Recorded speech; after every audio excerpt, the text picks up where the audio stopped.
What is up, everyone? Welcome to the latest episode of Power Spike. It is April 30th.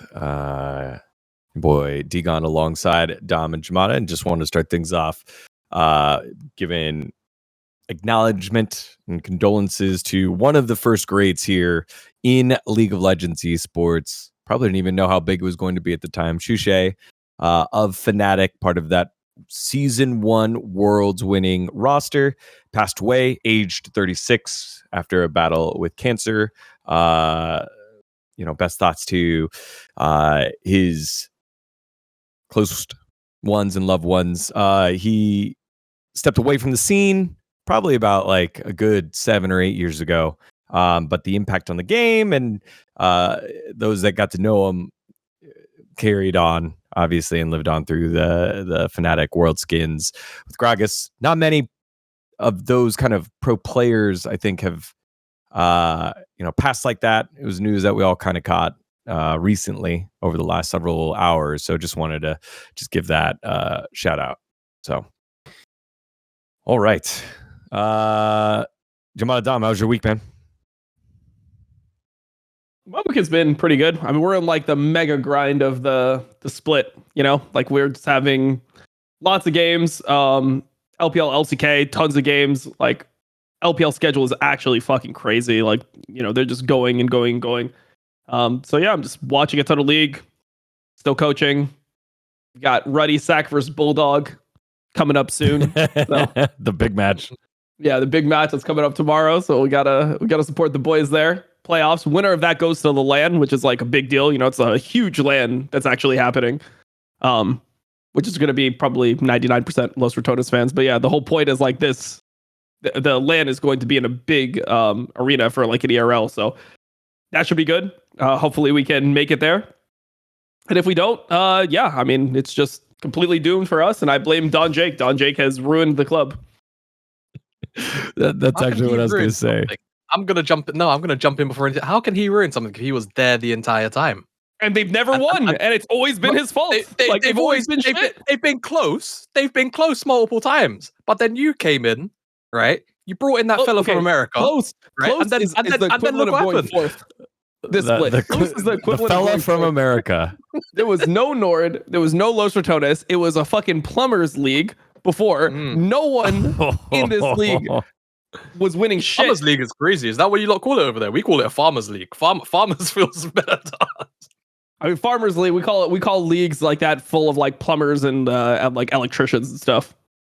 Yeah. But yeah. I mean, the league was. I mean, they couldn't even win with Natty Nat against plumbers. So now, when I came in, we're elevating the fucking level. It's just the league is elevating as well. So yeah, it's just all Don Jake's fault as per usual. I was watching him play Yone on stream yesterday in Plat. I gotta say, I thought I couldn't lose any more respect for Don Jake, and then I watched him play like Yone and Akali mid in low Plat, EU West. And now I'm just like, in some ways, I'm like, how did he get to this point in life? Like, it was like, I was like impressed. I was like, holy shit, like actually, like if this is what he was working with, this is like the level of thinking that he has. Like, this guy's actually done well. So yeah, I mean, it was an experience for sure, and I'm just going to let you guys know that if we do lose to Bulldog, it is all Don Jake's fault. All right, there you go. Lack of accountability. One of the things I love working with Dom. We've been working together now for about 6 years. Shit, is that he is not afraid of picking up on the content meta. He picked up on co-streaming. He picked up on live viewing when they took away his co-streaming. Recently, he's just picked up on blatantly lying. And now he's picking up on lack of accountability. Like, my man is just like a future-telling content machine here. So, glad you're doing well, Jamada. How are you, man? Good. I mean, honestly, it's been a very quiet week. I haven't been on any broadcast this week. So I've been watching League of Legends from the sideline. I haven't really been tapping into the streams. Honestly, I've just been super unproductive this week. I'm not even gonna lie. Just taking in all the series. Like Dom said, the LPL was really, really stacked this particular week. The LEC weekend was incredible. It was all 12 games that were playable out of that arena got played. Every series was a 3-game series. It has just been a very laid back week. Waiting for that Ruddy Sack Bulldog series, which unfortunately and luckily for you guys, I'm not on the desk or the cast that day. But if I was, I might take up, frequent lying as a pastime as well. It's really OP. Just because I can. It is super OP. But I like I'm doing looking forward to that. And then, hey, my football team plays tonight in the Champions League semi-finals. So once this podcast is done, I'm locked into that. That is where I'm going to be. What are the odds betting against Arsenal? Hold on, let me see. Probably pretty good because PSG are a really good team. I just want to prey on your downfall. Honestly, I'm not sure what the bookies will say about it. How one way or the other it will be. But yeah, I'm waiting for that. That is as of recording 3 hours from now. Speaking of Arsenal preying on downfall, yeah, they're favorites. PSG haven't looked great as of late. PSG and Madrid are both kind of struggling a bit. Barcelona and Arsenal are kind of in form. Who's the T1 again? It's Real Madrid or Manchester who's United. the Manchester United? Yeah. They're in the tier 2 European Cup tournament semifinals as well. So they're tier 2. Kind of like T1. Yeah. That's honestly awesome. They should do that for LCK to try to make the fans happy. Maybe since T1 clearly can't compete in the LCK, maybe they can just like compete versus like some of the challenger teams. Like they could at least play KDF or the Freaks challenger team, DNF Freaks challenger team. They could probably play them pretty close. Like I think that would be an entertaining series. I mean, clearly they're like they should just be happy that relegation doesn't exist. Honestly, I mean they're losing to Bro, they're losing to like BFX. Like I mean it's getting kind of bad out there. So yeah, it could be a nice idea. Maybe you should propose that over in the LCK. Yeah, I'll workshop it. Okay, there you go. Speaking of downfall, one thing that our fans love to do, because it's been done by our team here, so we like to hate watch, and we got a lot of hate watchers in the comments. Surprisingly, people were pretty okay with our power rankings last week. When we went into the power ranking segment, people liked it. One person that didn't like it was the Light? entity. Well, the Light, yeah. Well, fuck that guy for now. Right, just kidding, Light. We love you. It was G2. G2, the entity of G2 showing up saying, miss the days of us absolutely running it the fuck down and being on keeper kick or fraud alert. Come back, Dom. The LEC misses you.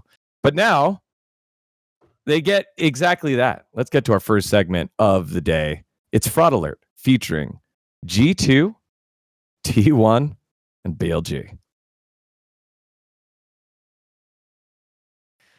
Yeah, I mean, normally we're talking about, world's contenders, making a dent in things with these three squads, but mediocrity has found all three of these organizations. BLG now sit 4-5, kind of in the mid-table here for LPL. T1 sit 4-4, can't get more mediocre than 50% there. G2 also at 50% at 3-3 on a 3-game losing streak, including getting their butts handed to them while in Madrid. So I guess let's go through them one by one. We just saw BLG. They lost a best of 3 against Weibo, 3-0 basically. Weibo kind of threw game number 2 into him. What is the fraudulency alert of BLG this far into the season, Dom? Man, I'm trying to see if there's a way I can not give all of these teams 10 out of 10s, because these are like some very fraudulent performances. You got to remember the expectations from like BLG, like all these teams have the same expectations, right? All the teams' expectations was that, well, I guess T1's a little bit different. T1 was probably like realistic expectation is like 3rd by most people that actually have a brain.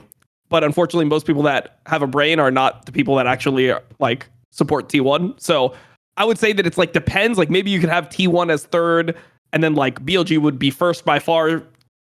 G2 would have been 1st by far in most people's eyes. I mean, I think the most takes I heard is that like, oh, Fnatic could maybe win the first split, and then like second split, G2 will get into form, like they would eventually be one of the best teams. So BLG, they won LPL with this roster in summer. I feel like people have completely removed that from their brains when they analyze this BLG. They just feel like, oh man, Wei just ruined the team, bro. Get Shun back. It's like, bro, when Wei joined this team in summer, it didn't change anything. They completely dominated summer with Wei on the team, and they looked almost even more unbeatable with Wei on the team because he brought an element of consistency to the team that they lacked before. So instead of being this team that was like always flipping and just outhanding at points, they had like this level of discipline and they were able to play different comps. Like Smolder, for example, was something that they started being able to play. They were able to play 80 mids, slower games, win games that had like, 9-10 kills, where it felt like before BLG didn't have the ability to win a game that was like 0-0 in kills. Like they could only win a game if there was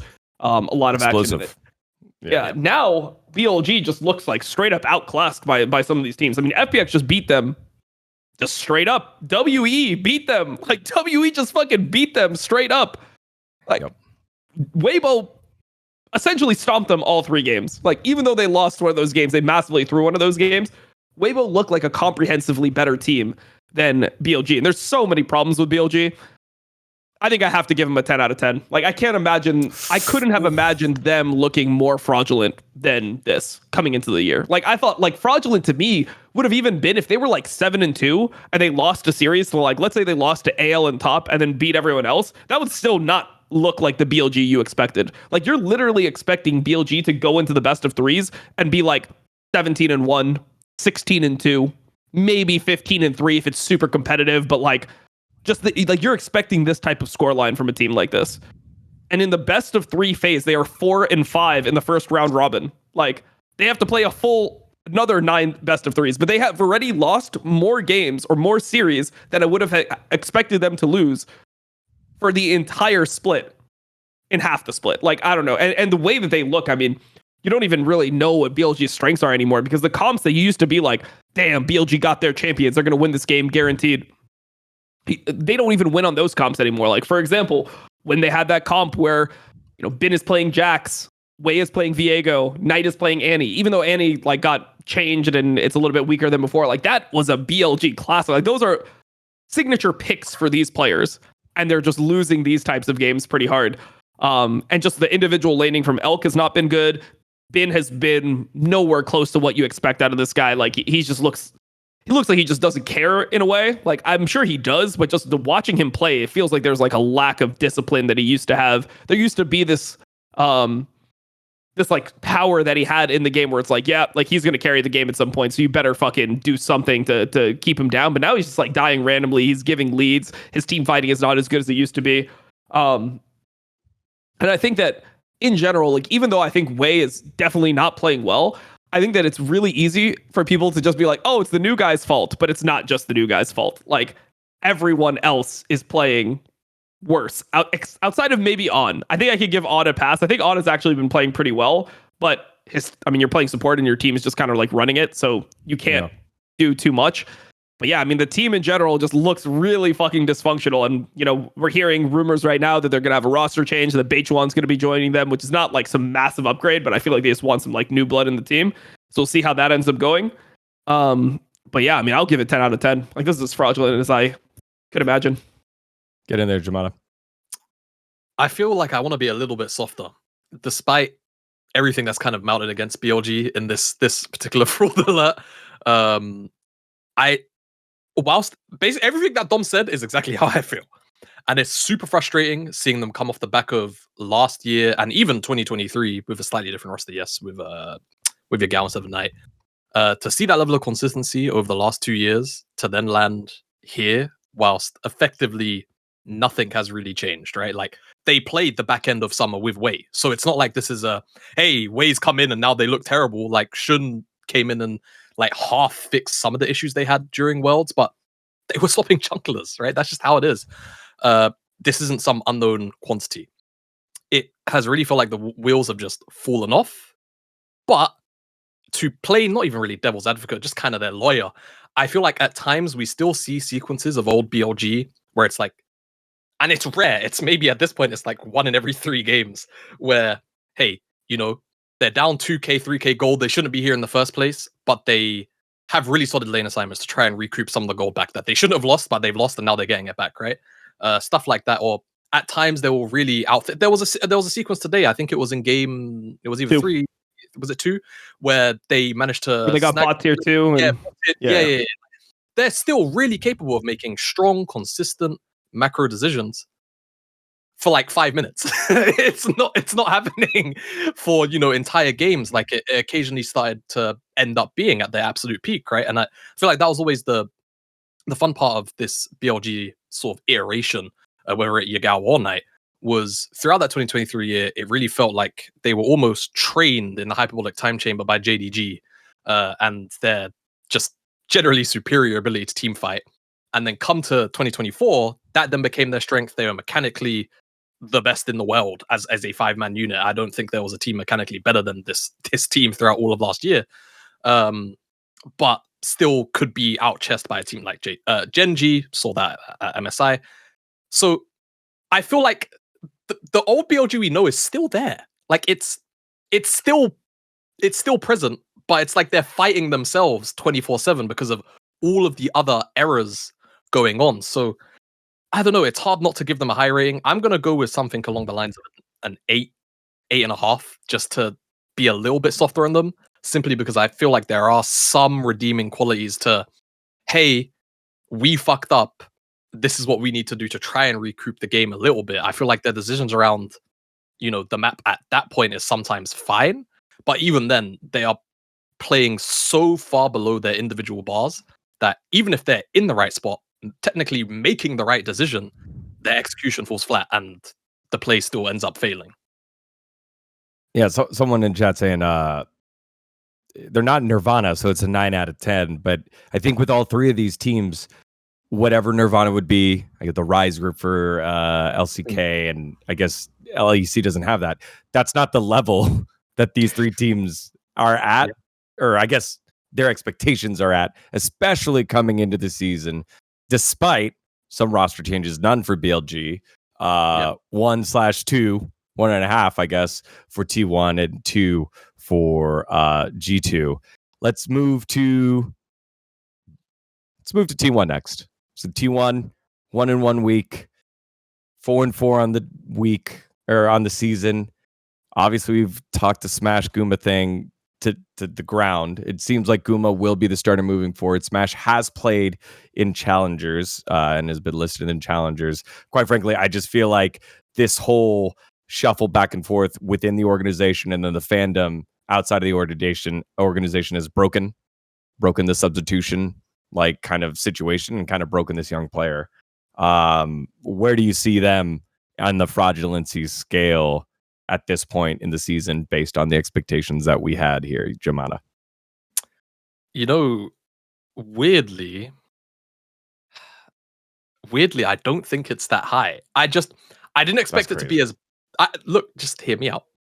All right. I didn't expect it to be as bad as it's been, but I think a lot of that has been because of the spectacle of the substitution, the nature of the games as they've happened, with the context of each time Smash and Google was subbed in.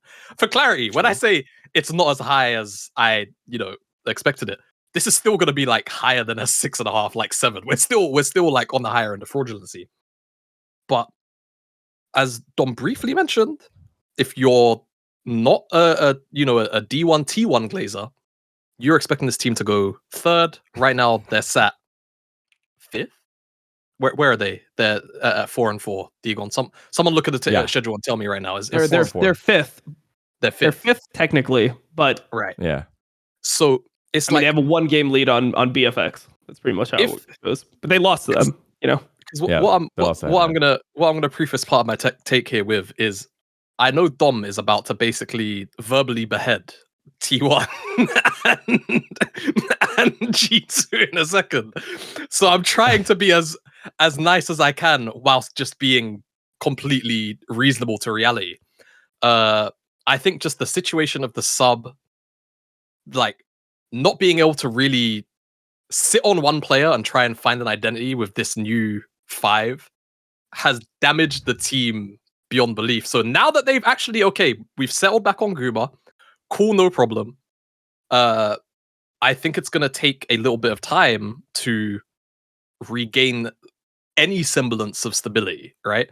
As I mentioned last week, I feel like, yes, it's very easy to point fingers at multiple people on this lineup, except for basically Owner. I think Owner is potentially the only guilty. There's probably arguments for Carrier a little bit, but like Owner is like completely exempt from, to me, almost anything out of like flame arguments. But Thorin has been shitting the bed. Faker has had the occasional like doo-doo series as well. And I think last week, dGon, last week when I said Faker was having a rough year, you're a bit questionable with my take. And I wanna set the record straight. Faker to me has never been the kind of player that is very consistently going above and beyond for a very long time. Right? It has been a while since he is just absolutely in lane, shitting on the entire pool of the LCK. He is going even. He is occasionally like, he is, whatever his objectives are in the lane, normally he's hitting them. That is usually just like, that is Faker. But the last couple of series, I feel like that it's unironically he's been getting gapped, right? Like at pretty important moments too. I think about the most recent Galio game where it felt like, and now in his defense, I feel like he wants proactive tools around him, but there wasn't really. He just got tools. So like I think it's hard for him to be useful in this situation where it's clear that T1 are still trying to find an identity, and I think Faker as a player, whilst he probably can, it's Faker, like he can evolve, like chances are, but he is how he is as a player right now, and that is sitting mid, being stable, and trying to enable. That is like, to me, textbook Faker right now, and it has been for a while. There is no one on the map to enable, except for occasionally Ono when they give him these carry picks. So I think once they find their identity, I would actually be willing to give them a lower fraud rating. But with Guma playing the way he's been playing when he is in, generally speaking, with Thorin shitting the bed consistently and Faker not playing to the criteria that I would love, it's a 7. It's a 7. I'm not gonna go higher than that. Not because I don't feel like it's necessary, but because I think that just makes sense. They are 5th in the league right now. Genji and Hanwha should be inhabiting that 1-2 spot regardless. Yeah. So in reality, if you really, if you take away Genji and Hanwha, they're technically 3rd in the LCK with those guys removed. What a stretch. Okay. What the fuck? Right. So with that like kind of thought process, it's on the level of T1 fans, actually, to be fair. Or your average T1 fan. I think give them a couple more months or get them to the end of the year. They probably still make it to Worlds. And they like sacrifice a child at the mountain peak of some volcano somewhere to win a 3rd championship in a row. Yeah, I think definitely fraudulent. Not as bad. I think it's just super, like, it's very obvious why they are having the issues that they're having. Whereas with BLG, it's like, it's top down. It's everywhere. It's mechanics. It's philosophy. It's drafting. It's everything. Whereas with T1, yes, a lot of those still apply to T1, but I think the context of that substitution drama we've had for the last 3 months has really exaggerated these issues to an extreme, which wouldn't have been present if they just stuck with Smash or Goomer and then just started to build out their identity from day one. What do you think, Dom? I mean, I feel like that was a pretty measured take, and it's an 11 out of 10. No, like way, they are so fraudulent. It's fucking. I mean, they lost to Bro. They lost to fucking Bro. Like, I don't know what that says about them, dGon. I know you have the shirt. I know you're a Bro fan. It is impossible for them to lose. I predicted that series. I used my official LCK predictions on that win. They just match up well, honestly. They match up well to this version of T1. And Closer's good. Closer's good. Better than Faker. Stable. Like, I guess he was better than Faker last week. He was. I mean, like, he beat the shit out of Faker in lane. Like, he took Faker's cane and just started beating him over the head with it. It was like, what the fuck is happening, bro? Like, I couldn't believe it. Like, even in the game that T1 won, I was like, some lane gap that's going on here from Closer. There was 1 million people living in the lane.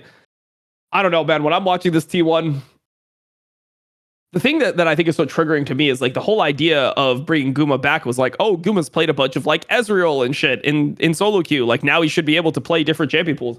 We literally see the same problem that he has always had in this series. Like he just has such a bad champion pool in general for the games. It's like you have options to go for like Ezreal spot, Kai'Sa spot. Like there are these types of options in the games, and he just doesn't go for them. He goes for what did he go for? He went for Lucian in the final game. I don't know where this Lucian is coming from. It seems like a fucking horrible pick, honestly. Like I don't know exactly where it comes from. Yeah, this resurgence needs to die of Lucian like ASAP.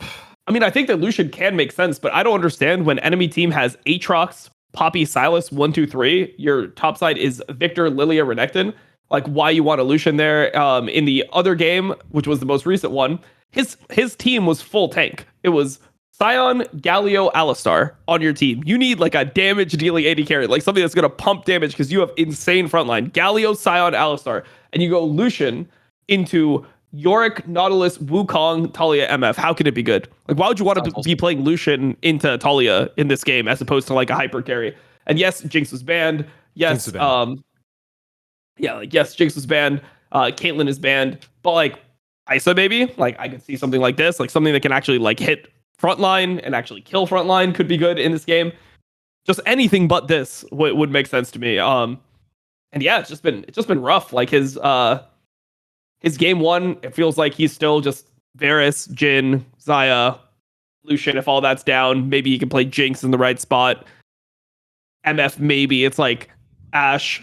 It's still the same champion pool. He's still not playing the things that people need him to play. And if you look at other AD carries are just playing those types of champions. I mean, what I said on stream is that he's like the anti-aiming. Like, you know, aiming wants to play aiming champs. Guma wants to play anything but aiming champs. Like, Guma will be like, I will just play Xayah.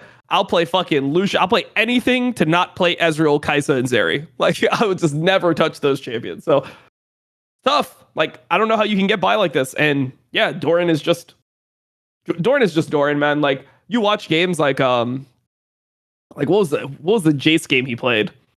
He played a Jace game into Gwen, or the other way around. Yeah, what was it? Yeah, he played the Jace game into Gwen. Was that against Dom 1? Yeah, it was against Dom 1, right? And he plays Jace, and you just know they're going to lose. You know, like you look at like the whole game, and you see that Jace is 1k up, and everyone else on T1 is behind, and you're like, yeah, this game's 100% fucking lost. Like, Dom 1 was not even playing that game well from a macro perspective. They missed like a very obvious like cross map situation where they should have overloaded because they actually had a grub lead in this game. And the Jace being ahead does nothing. Like, you just know it's going to do fucking nothing for the game. Faker playing Yone, it's like Faker locks in Yone, you just assume it's going to be a loss. Like, he's just not a great Yone player. Like, he's maybe I don't even know where he'd match up in LCK. He might be like one of the worst Yone players in all of LCK. Because you have like Zika, you have Chovy. Yeah, I mean, you have Zika, you have Chovy, you have Showmaker who's willing to play it. And then you also, like, I feel like for example, even Closer Fisher's Yone. Yeah, Fisher's Yone. Fisher. Calix played it. Like, didn't Calix play it? I feel like I saw him play it this week, Calix, last week. I'm not sure if Calix has played it, but maybe he didn't play it. Definitely Fisher has. He did. Yeah, he did. Wow, he did. He did against BDD. We went 2-2-1. Didn't do too much. They lost, but yeah.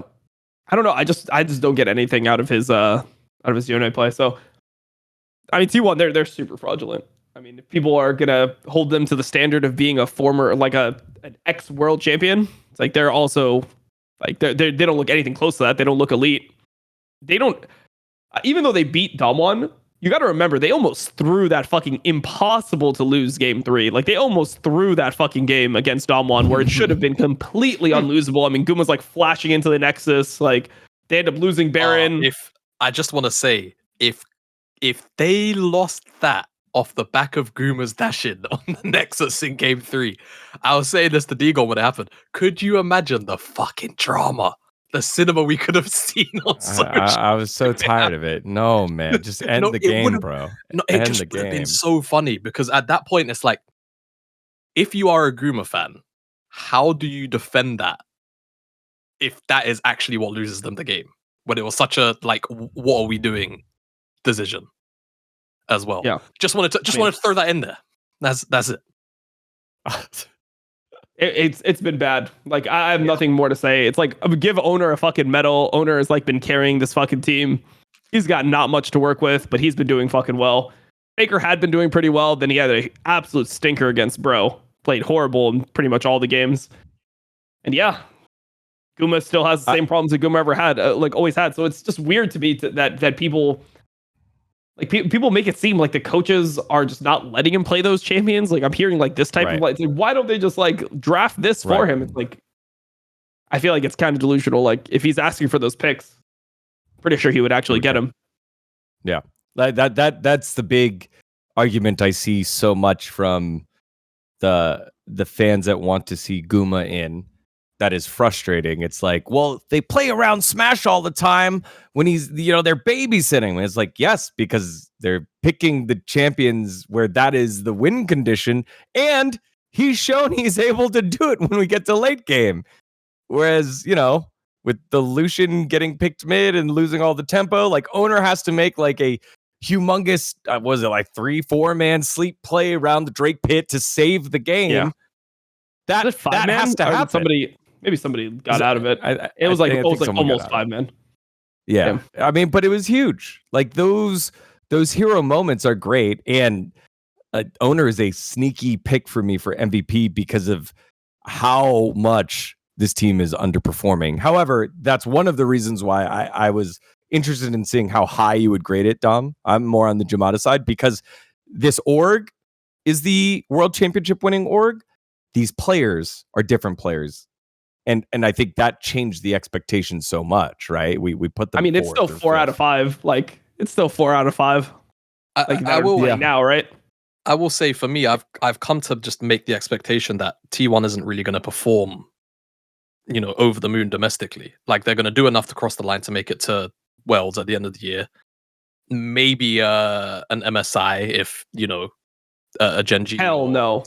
Well, not this year. No, not this year. I'm just talking about like the last couple of years when there's been 2 slots, right? Not this year. If they make it to I'm not even going to put anything on the line. I'm just going to say they shouldn't make it to MSI. And that's like been my general expectation. So I think that might be way in as to why my number is a little bit lower as well. But realistically, still a world, back-to-back Worlds winning organization and 4 out of 5 team. Zeus was obviously a lot of that heavy lifting, but at the end of the day, the fact that we're 4 months deep, they've gone through what they've gone through. Yes, like the Guma Smash thing takes away a lot of productive and constructive time that could have been like used, but they still feel really far off the mark, even with that in context off of where they should be or like where we would like to see them. Okay, I think that's pretty fair. I just, yeah, I'm tired of it. I'm not. I'm tired of it. Like, I'm not. Keep on bringing it. I just need more drama. I need Joe Marsh to come in again and just shake it up. Have Smash play like top lane or something, just so we can see like people just really lose their minds. Well, I think that's the frustrating part. It's not just Guma's fault, right? It's not just Guma's fault, but Lucian pick seems like Guma's fault, and you would just get a different game if Smash was in. You would get a different game if Smash was in. So yeah. It all goes back to the fact that they opened up Pandora's box using the LCK Cup the way it was meant to be used by playing Smash. Like that was how it's supposed to be. It's the LCK Cup. It doesn't count towards LCK regular season. It doesn't count towards LCK regular season stats. It's going to be its own stat thing, I guess. And then it just created all this drama and all this hubbub, I suppose. Finally, let's move to G2, the entity. The West is entered the chat in was it United in Disappointment? Used to be United in Rivalry. Now it's United in Disappointment. G2, they have now slid 3 games in a row. They were part of the Roadshow over in Spain and go 0-2 against Los Gigantes, who had not won a series yet. And there they are. G2 falling kind of flat, looking fightless, listless, and you wonder what is the solution here, Dom? What can G2 do And where do you rate the fraudulency for them? Okay, I gave BLG a 10. I gave T1 an 11. Yeah.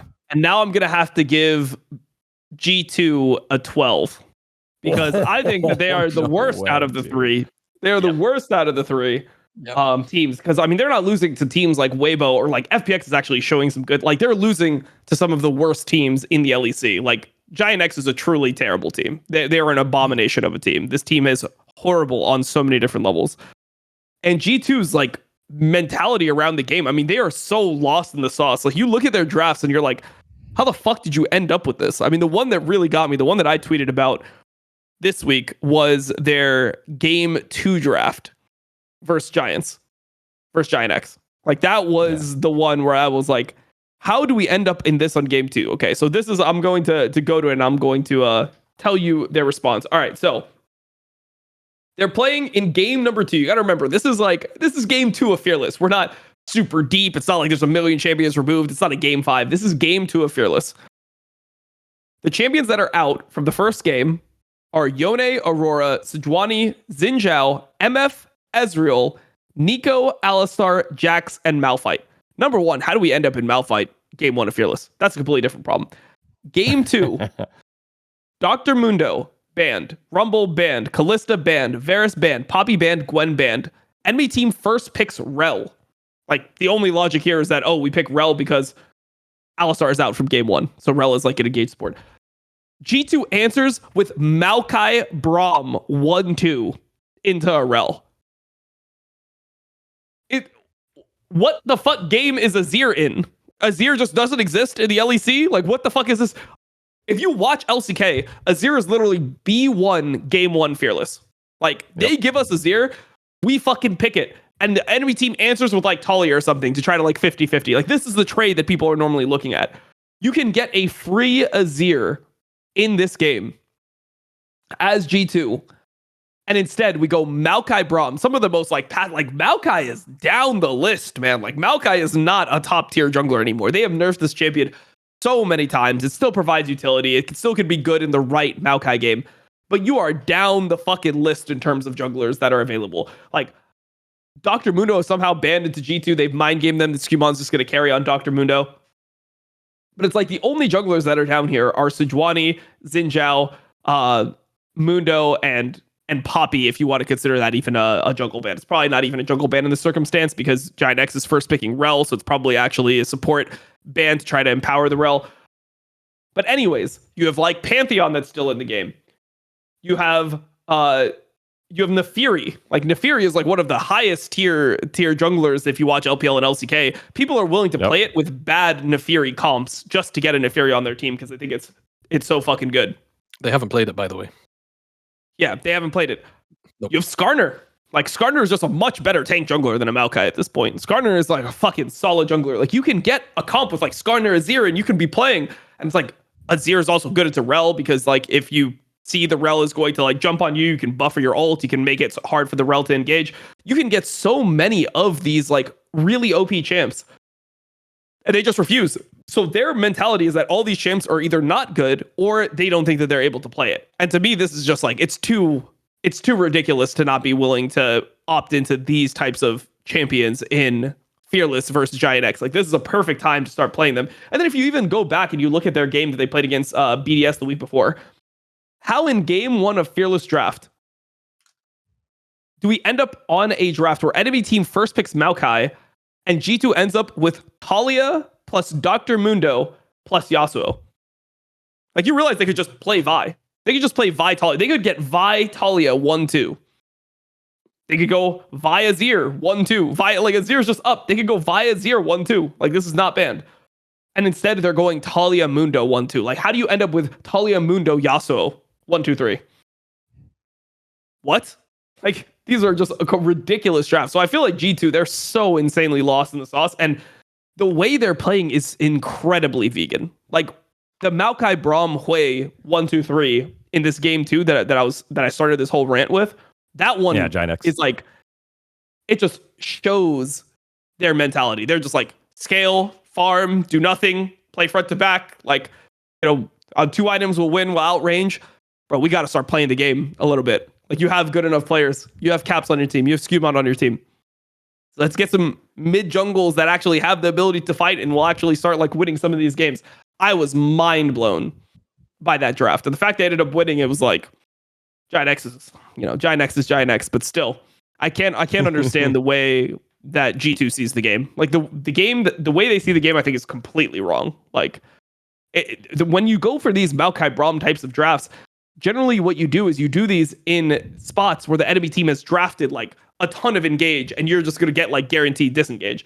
But they're playing this, and it's like, just because there's a rel on the enemy team doesn't mean that Giant X could not just fill in the draft with multiple other champions that would be good at playing from distance, that allow you to win a poke battle. You only need a couple champions to actually get yourself in the position where you can win a ranged battle, right? Like, for example, if somebody goes Maokai Braum, I'm thinking, how about Jace? How about things like this? Like, Jace has very few losing matchups. Jace is not banned in these games, by the way. Jace is just like going through the entire draft, which is like, if you watch like LPL LCK, it's like Jace, Gwen, Rumble are like the best 3 top laners in the game. They're always trying to trade these out in the first couple of games, and then maybe in game 3 you start seeing a little bit more flavor in terms of what people want to pick, or it'll just be banned the entire series. But you can get like a Jace 4-5 in these games. Like, you can get Jace, Azir, Skarner, Vi. You can get all these picks like way later on in the draft, and they just take none of them. I don't know. It just doesn't make any sense. I feel like they just are playing on a different patch than everyone else around the world. So before you go, Jamada, I just like this point from Dom, because it for all those that were like, fearless draft, it leads to all this unique drafting and all this shit. What Dom is explaining is the meta of fearless draft. There is an order in which it goes, and when you veer from it in game 1, it's weird as fuck, and then it hampers everything else. Like,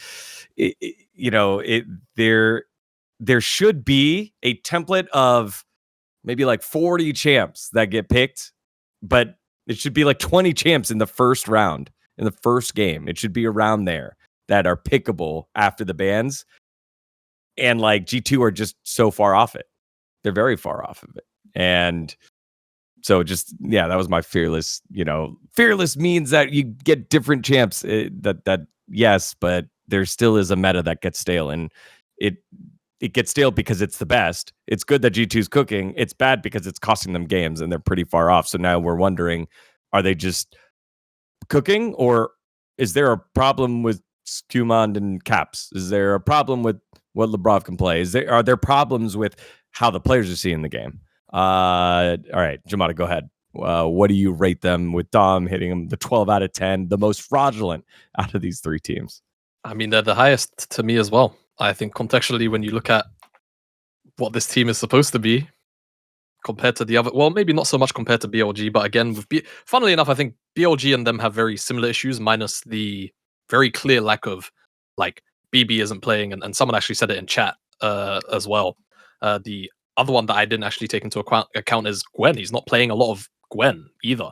Yep. I think he's played 1 or 2 games this split, but then also the Jason and the Rumble. The Rumble, I don't think he's ever been a very big Rumble guy, but like, he's shown Jace every like once in a blue moon, and I don't think it's been horrible, but very clearly this version of G2 are not super like down to play it, but just like kind of throughout that whole top side, and just where the priority is, Dom, you're talking about that Giant X game.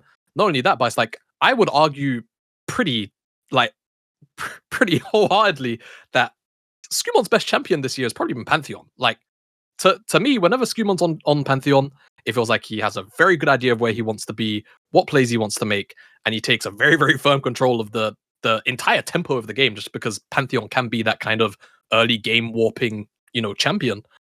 And they just kind of gave it over and said, you know what, fuck it. Yeah, we're just going to sit back on our hands and let them come into us, even though we only see Maokai. So I think like the drafting is one thing, and we could go on for ages and in circles about the drafting and the priority, which is doubly strange to me, because I have a lot of respect for the G2 coaching staff and the strategic staff in particular, because I think historically, especially over the last 3 years specifically, one of G2's strengths has been prep and drafting.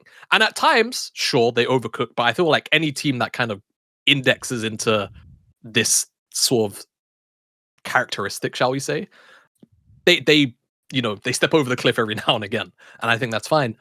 But right now, G2, without even taking into account the drafts, I think almost everyone on this lineup is playing far below expectations. Mechanically is the main thing to me. A lot of these guys are just making mistakes that they wouldn't normally be making next to each other. Caps is constantly getting caught on side. Skumod and Labrov aren't playing together, and I think that is the part I kind of want to focus on the most, because the off-season trade and a lot of the discussion around this G2 lineup was, okay, like, there's a lot of hype around Skumod. As a jungler, it's kind of easy to come into a lineup that has Broken Blade and Caps as your solo laners. Sure. What's Labrov going to be like, right? Because coming off of that BDS roster, it was like, hey, Labrov is one of the best proactive playmaking supports in the league, but specifically when he's on Recon, right? And then otherwise, it's like, hey, the one thing that you'll get out of Labrov over Mickey is Labrov is going to deliver you 7.5 out of 10 performances pretty consistently, but it's very rare he's going to give you a 10. He's going to give you a 10 like once every 7 or 8 games, whereas Mickey, there's a lot more variance in his gameplay. But right now, Labrov is just dropping stinker after stinker after stinker, and I feel like I can't defend him anymore because I was a very big Labrov guy coming into the year. I was like, losing Mickey is a big deal. Losing Mickey was a really, really, really big deal.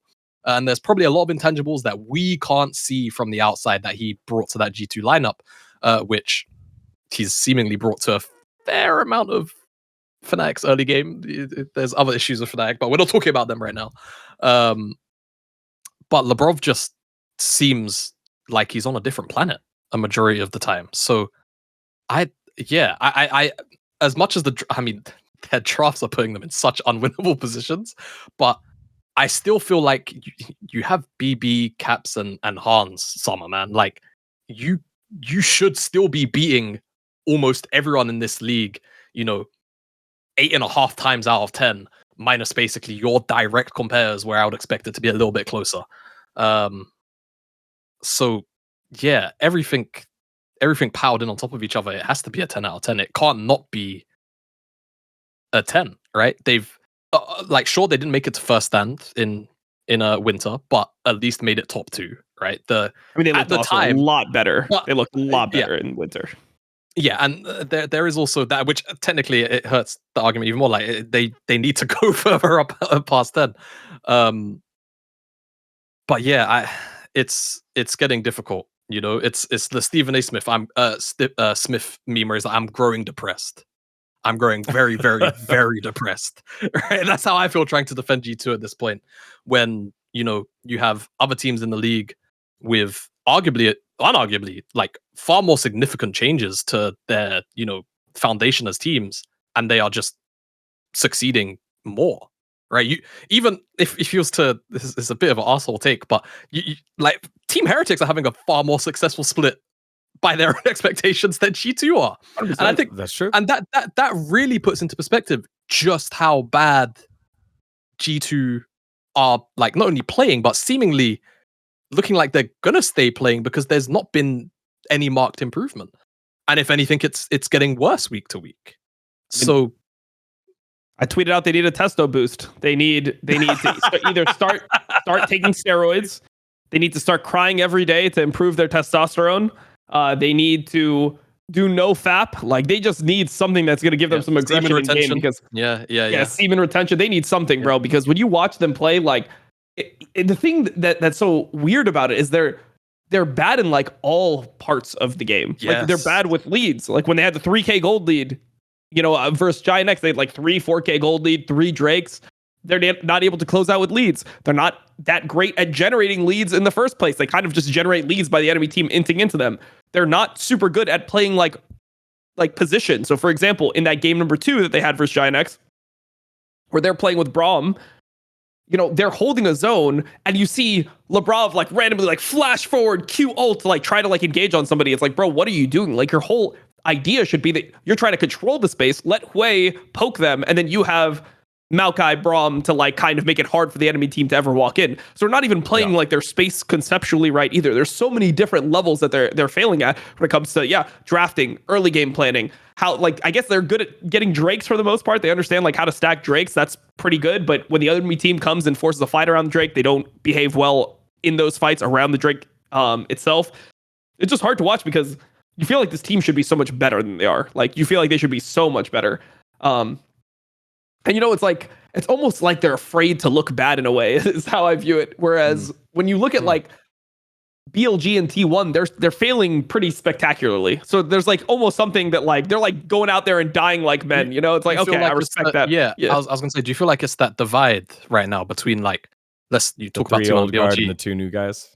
No, not even that. No. But it's like the difference between playing to win and playing not to lose. Like, do you feel like that mentality has shifted between winter and now? Is that something that you feel like you see a lot in their play at the minute?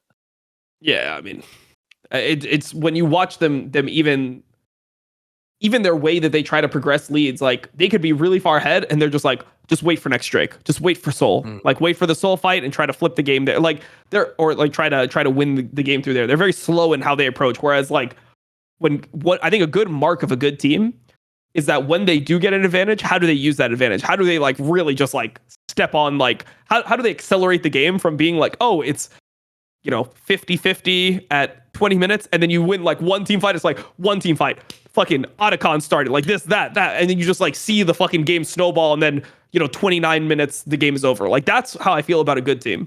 When I see like teams that are winning teams in their region but they're not good, it normally looks more like keep on stacking Drakes, like play very slow. All right, you start the Baron, you don't really know what your objective is on how you want to play the Baron. The like enemy team comes, you don't really know what you're doing, so you like back off the Baron. You just waste 2-3 minutes. It's like those Nirvana games that you get in LPL where you're like, this team just doesn't know how to fucking win the game.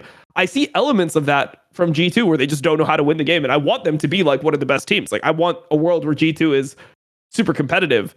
I would much prefer that to see them winning, like losing against Fnatic. Like I don't want to see Fnatic be one of the best teams. Like the only part that is good about the only part that is good it's so true. about G2 kind of suffering right now is, and I'm taking this actually directly from, I can't remember whose cast it was. I want to say it was Dracos on the cast with Dagda. Is it's kind of unclear, other than like Casey kind of just being the closest to definitive favorites. I still feel like there's a I don't know. Like I haven't been really that impressed by KC. I agree. Fucking badass games. I agree, especially the start. But to end the point, this is like the first time in a while where it's like I don't think anyone can confidently say, yeah, this team's gonna win the LEC. Whereas like forever, for the last 4-5 years, it's just it's G2. Like and maybe there's like a team that's built up one particular split very randomly here and there, if it's not Fnatic, obviously. But I think that's part of the reason why we're starting to see hesitation in a roster that has guys that have been there for a while. It's, oh shit, the god bled. And it's not that they haven't bled before, but they haven't bled in a long time. They've been able to figure it out on the fly. They've been able to figure it out in the game. And that's why we're seeing hesitation now, because they've got phantom pain, ghost marks, or bite marks, from before. And I think that's why they're like, okay, well, we know surefire we win if we get Elder, so we'll slow down the game a little bit here instead of stepping on their necks. And Mickey was definitely a step on your neck kind of guy with the way that he would find the angles to engage. Whereas, I think it is massive shoes to step into for Labrov to step into. We've seen other supports not be able to do that. And they get crushed under the pressure. So, we'll see what happens here with G2. 12, 11, and 10 for Dom, giving the easiest pass to BLG. 7, 10, and 11 here for I think it was like Jamada. an 8. What did you have? Right? I think I gave T1 probably the easiest pass, right? I think BLG was. Oh no, was it? It was 7, 8, 10. But I can't remember 7, who 8, was 10. the 7 and who was I think the 8. it was an 8 or something. What did it you was give T1. T1 the 7? Yeah. T1 was the 7, I think. Yeah. Yeah, it was 7, 8, 10. I think it's They're all frauds. Let's get this. Like, that was my whole fucking point of the segment. Yeah. You didn't watch the segment? All these teams are fucking frauds. Okay, that's all I want you to know. There you go. Like, that's the take. What we do you know what I would love just for the sake of it, the same way how in football in Europe, right? We have the Champions League, right? And the Champions League is basically Europe's equivalent of the World Championship, but they have the Europa League right below it, which is like the secondary. I just want that. Be just the 4th, 5th, 6th place teams. Yeah, like 4th, 5th, 6th place, just so I could still see like at this iteration of T1 BLG and G2 just like shit sling at each other. Just because like I believe they could deliver us high entertainment games. I'm not gonna speak on the quality, but I think they could still deliver us high entertainment games. And I don't know, I'll watch the hell out of that. Like there are a lot of the times outside of maybe NA, I feel like almost every year there's like a cool team that just barely misses out of Worlds. A mini 8 teams. Let's do 8 teams right now. So G2, T1, BLG. Who from NA? Is it 100 Thieves or TL? Like, I kind of want to see 100 Thieves because Quid and I think 100 Thieves will be more fun in that tournament. Like, there's no but way. TL has Umpty like adds some like maybe not for long. Hey, look, maybe not for long, depending on how lengthy this visa process is for oh god, what's his name? Yuji. Because I'm sure this current government is going to make that visa process really fun to let him work in LA. But yeah, I would put down 100 Thieves more often than not. But maybe TL have more stable games in that setting. Yeah, put TL in. Put TL in that bitch. I would rather TL go because I feel like 100 Thieves are just going to gas every single game, whereas TL might occasionally like make a game weird, whereas 100 Thieves are just 100% going to lose a game post 20 minutes. Like, that's just going to be their thing. Like, that is going to be something that doesn't change in NA or at like a tournament like this. All right. G2, T1, BLG, Team Liquid. I'm going to throw in Nongshim because 100%.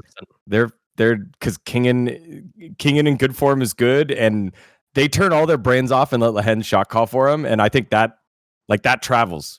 Like, Lehens doesn't care if they win or lose; he's going to shot call them to victory. I think the 3 other teams will obviously go to Worlds. Who do you get from LPL? Who joins them? It's not a top 3 team, right? Who's your top 3? It would be. It's probably top like esports. IG. Probably IG. IG in there. Yeah. I like the idea of IG being in there because my guesstimation right now, like if top esports AL is in the top 2, then something has gone catastrophically wrong. I'm still willing to put JDG 3rd, much like I did in my power rankings from a few weeks ago. So I would also. I mean, Weibo could be 3rd as well. Like, I mean, Weibo is like one of those teams where like Weibo is getting better. Yeah, they're playing better. I mean, that's the thing about LPL is like this shit is going to be some fucking. You know what? Some crazy shit's about to go down.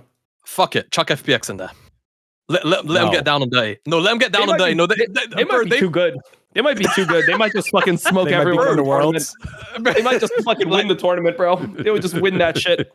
Just beat the shit out of everyone. They're just like they just have like some they're like bro if bro wasn't fucking dog shit, you know? Like, you know, like I like this. I like this comparison a lot, yeah. So they're just bro. But better. God, we made up a fucking tournament and I still can't get Rookie into it. All right, we'll throw an FPX. Why not put IG in there? He put IG in there, to be fair. And I'm more leaning towards IG as well. I'm just saying, like, other team I would throw in there as FPX. Just because I think that, honestly, the way they're playing, they've kind of earned it. Throw Vitality in there. Let's just have a full monkey tournament. Just like have you know how it's like there's like the 100 people versus 1 gorilla. What happens? Just like 40 gorillas against each other. That would be this tournament. Like just 40 gorillas. You know what? 18. That looks pretty good gorillas, to me. Fuck it. This looks super good to me. This is G2, T1, BLG, Team Liquid, Nongshim, IG, FPX. LPL gets 3 seeds, and then Vitality. Like, that's pretty awesome. That's pretty awesome. You've got enough marquee names as well showing up on the stage. Each one of those teams has like a player that you fucking know from the highlights or from different portions of their career. Let's get rid of play-ins and let's just do this tournament before Worlds. How about this is just fucking EWC? Like, we already get to see MSI like 2 weeks before EWC. Just have this be EWC, bro. Fuck it. Like, no, that tournament needs the big names there. It's going to be bigger names that are going to be at MSI. Like, T1 can actually make this tournament. That's true. That's actually, when we take a look at the first 4 teams in our fake tournament, it's G2, T1, PLG, and Team Liquid. That's kind of yes, it has more fans. This is actually, it's the fucking best idea. Run it through. Don't deny it. Come on, man. Oh my god. Okay, this segment's gone off the rails. All right, good shit. That was Fraud Alert, BLG T1 G2. Let us know in the comments below. And while you're there, make sure to like and subscribe here at Last Free Nation. Someone brought up the other day, Dom, to me, where do you remember when we originally started the channel? We originally started the channel and we were like, can we get more subscribers than Astralis? Yeah. Or was it Astralis? We were doing, that was when we were with Ven, right? No, that was with or was that G4? Deserto. Oh, we were in with Deserto, and it was like, can we get more subscribers than Astralis? And we were able to get more than the Astralis League of Legends team. And now I think that channel is gone, actually. League of Legends. I got more. Checking real quick. Oh, no, there it is. It's at 10,000. That's why we were with Deserto. So we have more than them. Can we 10x the subscriptions over at Last Free Nation than Astralis? Astralis has 10,000. Can we get to 100,000 for Last Free Nation? We're pretty far off. Okay. Actually, we're not that far off. We're at 83. That's pretty good. 83,000. No, it's kind of fucked up because there's so many people that watch these shows. Like, you look at the viewership of the channel. Why do these motherfuckers? Because I feel like we just have boomer audience that just doesn't hit the subscribe button. They just don't give a fuck. They're like, I just know where to watch it. I'm just gonna go. They know where to watch it. They wait for. I'm the same way with someone. I'm not even like a boomer yet. I sometimes I won't sub to a channel, but I know what you're gonna look up how old I am. I'm 26. Unless you say James Harden's age. Yeah, I don't even say. You know what? I can't even say it. I didn't even subscribe to the Last Free Nation channel. I get this shit on my feed. Like, you know what? Take back everything I said. There's no foul play here. Exactly. I watch the other shows on Last Free Nation, and I just like literally just go find them myself. Yeah, it's the boomer audience. It is what it is. Is also really good at its job. Like, it knows really well. I don't know when they changed the algorithm a few years ago, but it's like, hey, you like all these videos here? You should watch them. Yeah, exactly. Pretty much. Like, there's nothing else to it. It is like a proper. Yeah, it's personalized. It's doing its job. So all right, there's a lot of channels I don't sub to. Today's the day. Check to see if you follow us. Dom has done it today. You need to as well. That's the call to action. That's the call to action. Join Dom in doing it. Otherwise, you are 13 out of 10 fraud like Dom from 10 seconds ago. Speaking of call to action, it's time to remind you about our friends over at ExpressVPN. This is the most used app on my phone. I love getting to share this with you guys and share our code with you so that you can get it for cheaper, because we use it. I use it all the time across all my devices. I'll do the ad read now because they wrote the script here. When you go out and eat, you want to have global options: Italian, Thai, Greek, and Japanese. But imagine if you could only get food from one country. That's what it's like to use Netflix without ExpressVPN. You can only get to watch content available in one country. Same thing for me. I want to watch Twitch in 1080p. I cannot do that here in Korea. Also, I want to subscribe to like the LCK global channel and get to use the emotes and spam my own face, spam Atlas's face, G-Sun's face, Ox's face, the bro flag. I can't subscribe unless I'm using a VPN, and I use ExpressVPN. When it comes to content houses hide content from you based on your location. ExpressVPN allows you to change your location so you can control where you want Netflix or whatever content house to change where they think you're located. There are 100 servers around the world, so you can gain access to thousands of new shows and never run out of stuff to watch. It's easy to use. It's a one-button click to turn on and to change locations. It works across all your devices with blazing fast speeds, and it's rated #1 by top tech reviewers like CNET and The Verge. So be smart, stop paying full price for streaming services and only getting access to a fraction of their content. Get your money's worth at expressvpn.com/powerspike. Don't forget to use the code expressvpn.com/powerspike. Use our code and get an extra 4 months off thanks to our friends over at ExpressVPN. It's the easiest shit to do. Go do it. I hope they don't mind that I cursed in it, but there you go. ExpressVPN, get it done. Damn, we are just blazing through it. Last little bit here because Fraud Alert took so long. It's keep or kick with the Western leagues because they did some different things with their format. In the LEC, they had a roadshow, like a non-finals, just middle of the season roadshow. You can kind of say the same thing about the LTA because they moved from the stage to the, LCS closet. But that's not what we're comparing because that wouldn't be too much comparison. It's the LEC roadshow or getting best of threes back in North America with the LTA North. What are you keeping? What are you kicking? LEC roadshow or the LTA best of threes? Let's get into it. All right. I gotta say, when I watched the production of the show, yes, there were a couple tech pauses. That shit happens. But the Spanish crowd and the way that the LEC prepared for the roadshow and the graphics that they had, the setup that they had, the guests that they had come on, it was very good. It was very good. I enjoyed myself as a viewer. It made me want to watch. I bring this up because viewership is a big talking point about League of Legends, especially in the West lately. And that roadshow was awesome. Like, I hope that the LCK roadshows, which are this weekend in Suwon with Gen G versus D plus and KT versus T1, are as fun, as engaging, but they did such a great job prepping for it. So huge props to them. Whereas for the LTA North, we've been clamoring for best of threes back in the winter season, or split one, as they called it, to the point where they changed the format of the league for split 2 to make it fit on in so that we can see the benefits of Fearless, so that we can have more than just the bottom teams play 2 series and then they're done for the year. And we finally get that in. So what are you keeping and what are you kicking that has a better impact here, Dom? And you can describe how you feel about both of them.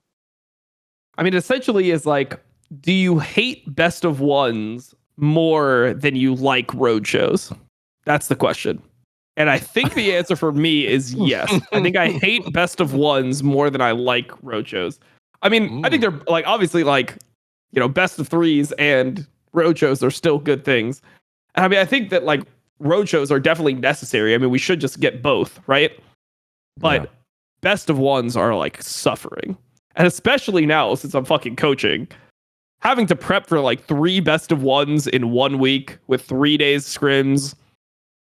It's just so fucking mind-numbing, and especially when you're in a fearless draft format, like where the best of series are going to be fearless, having to devote so much time into playing best of ones in scrims, it's horrible. So I think that if I had to keep one and kick the other, I would keep best of threes and kick roadshows.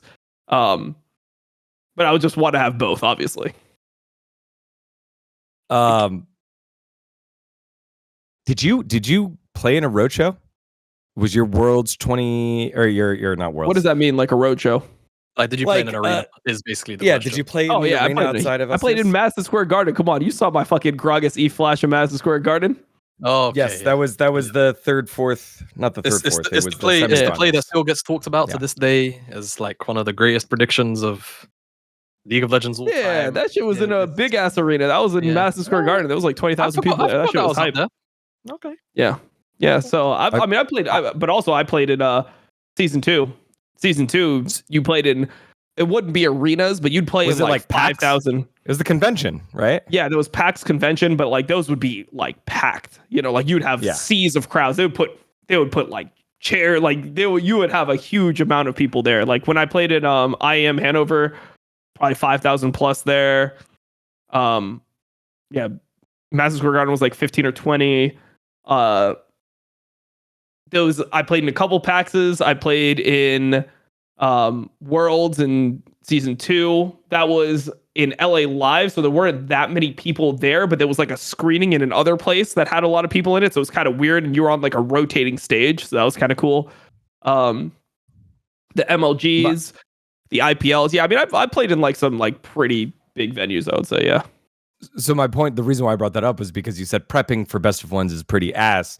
Isn't playing or even managing a team at the time, the logistics of leaving the comfort of the same setup, the same kind of shit, all of that stuff, you know, affecting your sleep, affecting all that, isn't that also a pretty big negative as well?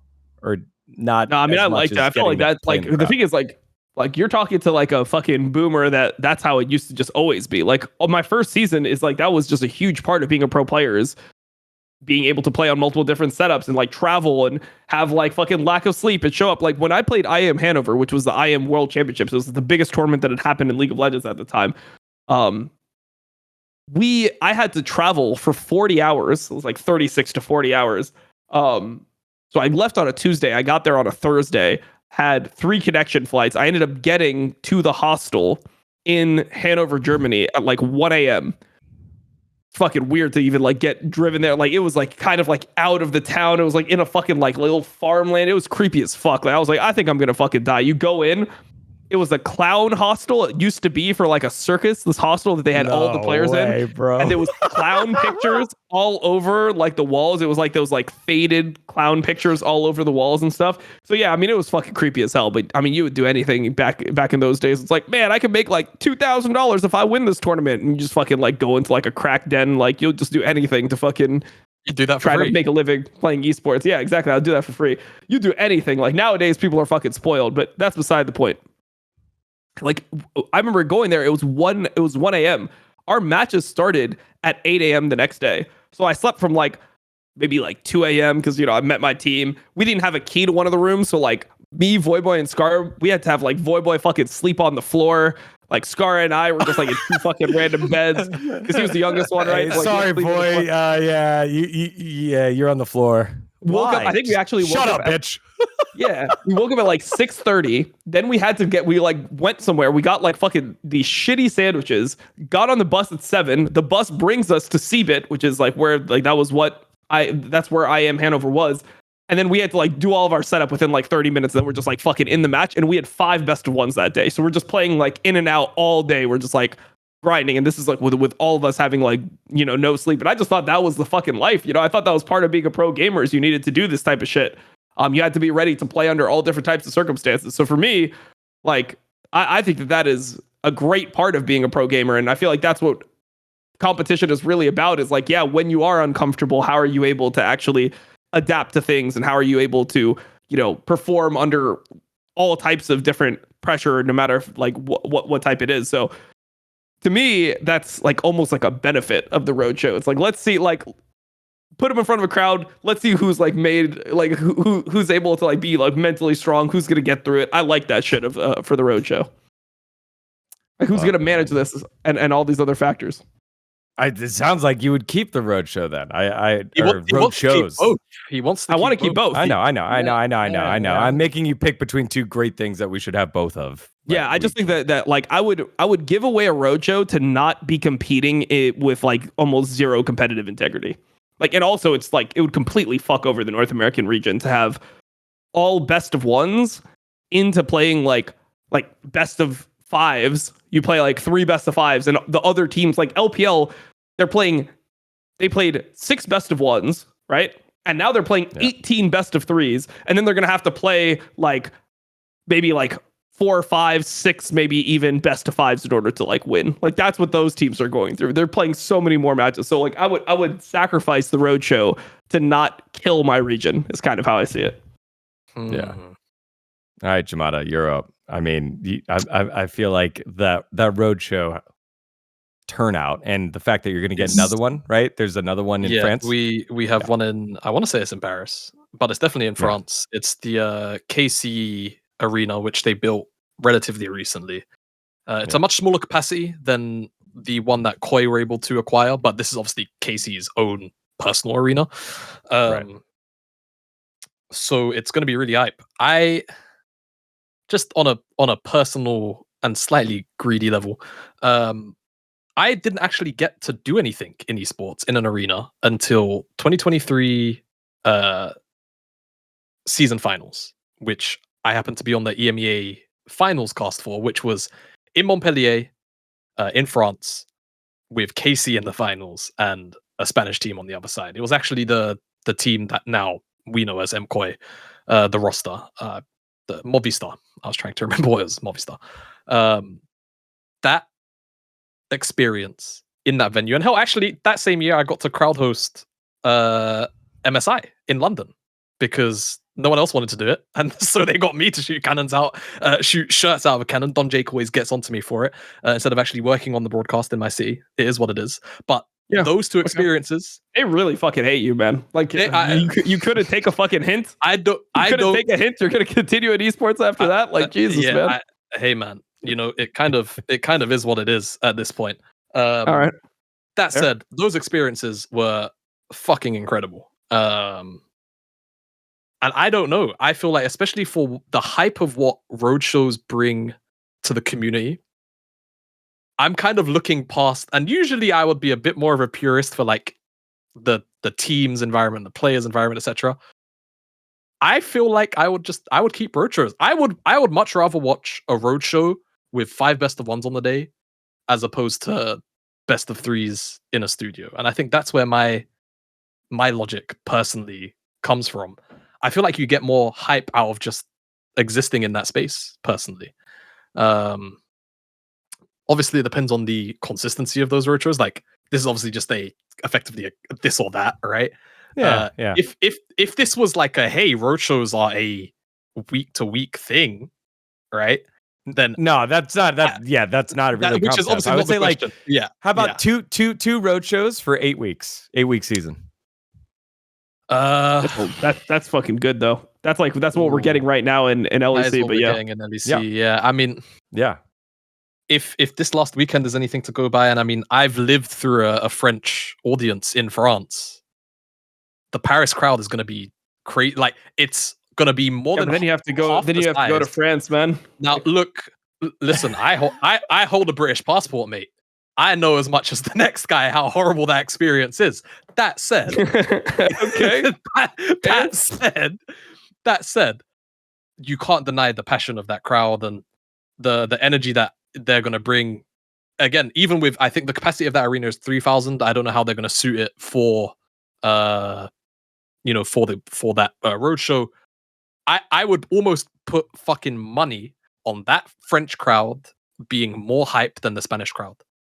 Not even almost. I would put more money. I would 100% put more money on them being far more like energetic. So I'm gonna go just simply on just not vibes, but kind of vibes.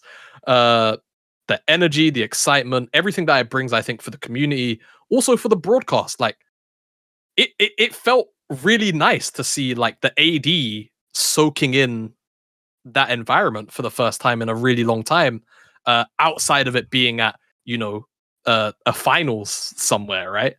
And to me, that novelty is fucking awesome as someone who works in broadcasting as well. So I think that environment elevates everything. As long as in France, they bring the casters to the venue, that would be awesome. That was like my only nitbit with the most recent weekend. I think it's a no-brainer to me. When the cameras panned on, like, and I think it was Medivedi or Medicondagda the first day, yeah, like with the backdrop behind them, I was like, I like that you let us know early. I like that. What is the setup with you? So they're casting remote. I know they're casting from the Euphoria place, but like, they had to listen to like what they had, like the whistle. Like, remember the guy with the what was it with the whistle? So the first day in their ear. So fuck the whistle guy. First, it was in their ear. Second off, as far as I know, because they said it verbally, so I'm just saying publicly stated information here. That day one, they could not hear the crowd. As far as I know, I think they only had a direct setup to the game in the same way that you would effectively kind of cast when you're in that studio. Wait, why couldn't they go to the venue to cast? My only assumption is money. It's money. It's money. It could be money. My like other assumption. Wait, bro. Wait. I know, and I agree. But the other part is, I actually think it's because this. Remember, this is not technically hosted by the LEC. This is like a straight collaboration with the organization.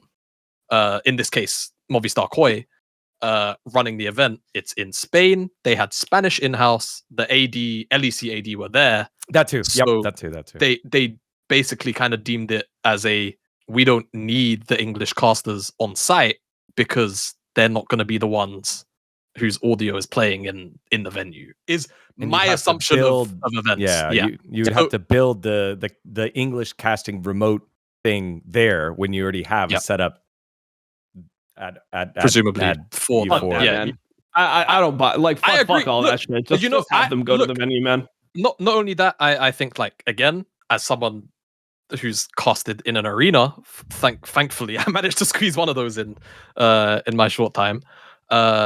It just makes I think you will struggle to find a caster who says that it's like harder to cast in that arena, or it like doesn't just make them better at their job by default if they're already a bit of an expert. Like, those kind of spaces really hone you in, and you soak the energy off of the crowd, especially if it's obviously a good game or a good series.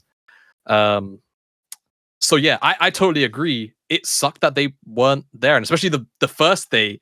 And I know these guys fairly well. I could kind of tell that they were bummed out a bit about not being there, man. Like, they could see through the screen how fucking awesome that event was. And I know that, especially like Medic, Medic is a fucking like he is a hype man demon. Like, he soaks off aura so well. And same thing for Dracos too. Like, history. It's like, and then Fnatic just lose like 3-1. Like, it was pretty hyped. I was like, that's history. They won one game. It's crazy that Fnatic is such a dog shit organization that Medic was that hyped when they won one game in a final. Like that just goes to show. I remember at that weekend, not to veer too far off because I think we probably want to start winding down soon, but I was in the RBC in Ireland doing the LPL finals that weekend. The RBC is the Rebroadcast Center, which is where they do a lot of like kind of secondary production stuff for the LEC and the LPL as of last year. Rest in peace, not this year. And I remember being sat there listening to that call and going, man, he just blew a gasket on Fnatic winning one game and they're about to get blasted, aren't they? And then they proceeded to get absolutely booty blasted for 2 hours. It was really incredible. But yeah, that said, again, point still stands. Like, a lot of these guys, they are so experienced. Being in that like setting really elevates them. And then I think that by proxy elevates the broadcast, which then elevates everything else for everyone consuming it, right? I get it because it was in Spain, technically organized by a Spanish organization. Yeah. Having Spanish in-house when the crowd is mostly going to be Spanish does make sense. Yeah, I don't like for us this weekend, I don't think it's a secret. We aren't going to Suwon, like a city that's slightly outside of Seoul. But I think the Korean casters are, and they're going to have 2 different pairs for each match on that day. So the first match is going to be in Suwon. The second match is back at Lowell Park. So for the English cast, we just have the same 2 casters doing both. The first one will be remote. The second one will be here. And then day 2 we'll do the same thing. So that to me makes sense. They wouldn't send us there, and then we would just we actually don't even have enough people to do that. So but that's why it kind of makes money saving sense. Later on, when we do our MSI qualifiers, I hope we're going. I'm pretty sure we're all going. Like we did for summer finals. So anyways, it was just a fun thing I was thinking about. Congrats to both regions kicking things off, formats off that are successful, lead to more engagement and a lot more fun. Hopefully we'll get to see teams and crowds be able to take it in a little bit more. MSI over in Vancouver going to be one here for North America. All right. That does it here for us. Short and sweet. What are we calling the Europa League? Our league with EWC, the Esports World Cup. That's what we're calling it. Yeah, I mean, unfortunately, Got the World Championship. You could do it like be very basic and simple. Just call it like some kind of conference, like international. Call it the mid off. The mid off.